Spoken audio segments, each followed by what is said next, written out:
to week 4 of our Couch to Cougar or Lazyboy to Lion challenge here at the training center. I'm Sharon Peluso. We're taking you through all the exercises just like we've done from week 1 through week 3. Hopefully by now we've had 3 weeks of doing the exercises, so you're now committed to exercise, that is. Alrighty, so we're going to start with week 4, and our first exercise is going to be our burpee, but we're going to add on to that now. We're going to be doing 2 double knee tucks to the burpees, and I'll show you how that goes. Alright kids, exercise number 1 is our burpee with the add-on. The add-on this time is going to be a double knee tuck. First both knees to the right elbow, then both knees to the left elbow. So remember, we do the burpee, 3 jumping jacks, 3 mountain climbers, and now 2 double knee tucks, or 1 to each side. That'll look like this. We jump up, we come down, we do our 3 jacks, we do our 3 mountain climbers, and then we do our double knee tuck to each side. And then we continue for 1 minute. 3 jumping jacks, 6 total, or 3 on each side, then our double knee tucks, and exhale. And we continue that for 1 minute. All right, exercise number 2, side squats. We're doing these to the right and to the left for 1 minute. All right. Now the things to remember with the side squats: when we step out to the side, weight stays directly over the center, and we bend down. Knees stay over the ankles, weight goes back, arms come out to counterbalance. All right. So down, and we step back up to center. Same thing to the left side. Step out, weight stays center, weight goes back in our butt, knees over those ankles, and arms come forward, and then we stand up to center. I did it slowly, together. It's going to look like this. Side squat, together. Side squat, together. Notice the weight is going straight down. All right, I'm not leaning out on my leg like this. All right, stepping straight down to the center, straight down. So stepping out to the right, stepping out to the left. Chest stays up nice and tall, butt goes back, hips go back. Knees stay over those ankles. And we do this for 1 minute. Keep it going, guys. All right, exercise number 3.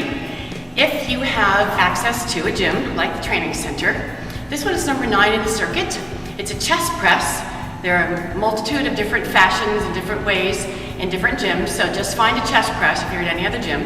If not, you can also do this on a bench, and we'll show you how to do that with dumbbells. But this one is on matrix number 9 in our circuit.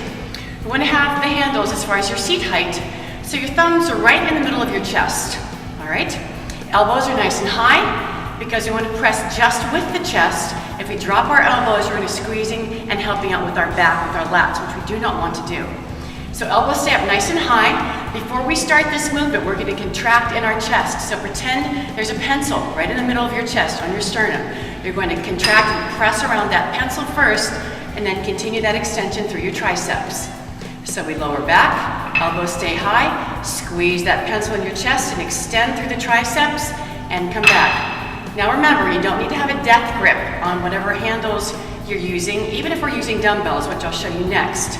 And full extension, we never lock any joints, but I'm just pressing to full extension of my triceps. After I squeeze my chest, extend through the triceps. And try not to touch the weights. We're going to come back to there's a pencil width away, so we have constant tension on the muscles. All right, gang? Keep at it. We're doing 15 repetitions. All right, gang, this is number 9, the chest press. If you do not have a machine, we'll just use some dumbbells. So get any flat bench that you have in the gym. Main thing, 2 points of concern to make sure that your lower back stays flat against the bench. All right, and also we control the dumbbells through the entire range of motion. All right, here we go. All right, we're starting with our back flat on the bench. That's why my feet are up. Dumbbells are straight overhead. I lower them down so they come down right about in my armpits next to my chest. Then I exhale and press back up. So lower down to the armpits. Keep that lower back flat into that bench. Inhale on the way down. Exhale as you press. Again, just enough grip on those dumbbells to control them. Don't squeeze the living daylights out of them. That'll increase your blood pressure. Also fatigue your forearms. So just down to the chest and then press up. Same things apply. Squeeze that pencil, then extend through the triceps. And And we're gonna do 15 reps, and then we're done. Alrighty, exercise number 3 is a back extension. We have a multitude of ways that we can do this. I'm just gonna show you 2 today, but we can also do them on the fit ball or on the floor. If you have a piece of equipment called a back extension bench, which is what this is the best place to do this. You wanna make sure that your adjustment, when you step into this, your feet are flat against the pads, calves are against and your thighs are against the pads that you're, of course, resting your body weight on. Arms are going to be across our chest, and when you bend down, you want to make sure that you have complete hinge at the hips. All right? And all we're going to do is extend through the hamstrings and the glutes and then the lower back and come up and squeeze to our bodies straight. I don't want you to arch back, and I don't want you to throw yourself up. All right? We start out here, facing down, abs in nice and tight. We lower all the way down as far as we can, complete stretch. Then we squeeze and come up. Lower all the way down, squeeze and come up. Lower down, squeeze and come up. Lower down, squeeze and come up. And we do 15 repetitions of those. All right, the version of the back extension utilizing the Bosu.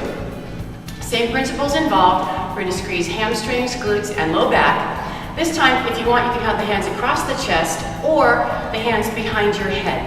If you choose the option of the hands behind your head, know this will be more difficult because that puts more weight up on your upper body. All right? So here we go, the Bosu back extension. All right, kids, on the Bosu, make sure the Bosu is on your hips to about your belly button or up to your rib cage as far as where you're located on this. Legs are straddled and bent, so your knees are on the floor. All we're going to do is lean down, and my hands are going to be behind my head, like so. So I'm going to come down all the way, forehead just about to the mat, and I'm going to stretch up and extend. Come all the way down, and squeeze and extend. Come all the way down, squeeze and extend. All the way down, squeeze and extend. Alrighty? And there you have 15 repetitions of the Bosu back extension. Alrighty, exercise number 5 is called 21s. Those involve your biceps, primarily, as this exercise historically has been used. But we can do other exercises with it, but we're going to demonstrate biceps today. You can either use a curl bar, which I will use today, or you can use dumbbells or a straight bar. This curl bar is 25 pounds, so we're going to use 25 pounds. So, when we start out with 21s, most important thing is that you keep from your armpit to your elbow glued to your sides, all right? I don't want you to be reaching forward because that way we're helping out with your anterior delt or the front of your shoulder. So we don't want that to happen. We strictly want to isolate the biceps, which are the muscles from your shoulder down to the inside of your elbow on the front of your arm, all right? Make sure abs are nice and tight, glutes are squeezed. You can have a bit of a straddle stance if you like to stabilize, knees slightly bent. And we're going to start 21s, 7 each position, 7 coming up to your waist and then down, then 7 coming up to your shoulders and down to your waist, and then 7 full range. All right, so 7, 7, 7, and it's 21. Alrighty, so here we go with the 21s. We do 7 to our waist and down, keeping the elbows in by our sides and squeezing. All right, here's 4 and 5, 6. Hold 7 here, then go all the way up to the shoulders and down to our waist. Notice, again, arms aren't moving, kids. All right, they're staying right by your sides. All right, and we have 3 more, and 2, and 1, and then full range all the way down and all the way up for 7.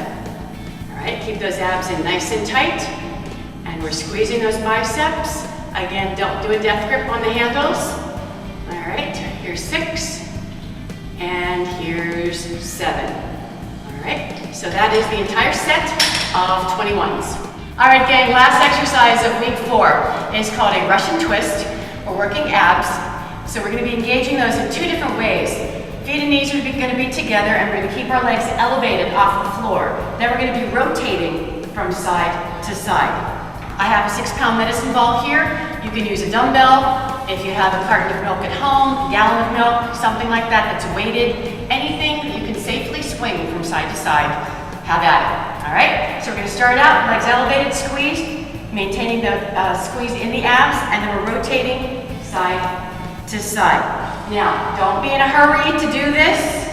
You want to maintain those abs with the legs up, as well as working the obliques as you go from side to side. We're going for a minute, which is a long time. Good luck with the end of week 4 with our challenge, kids.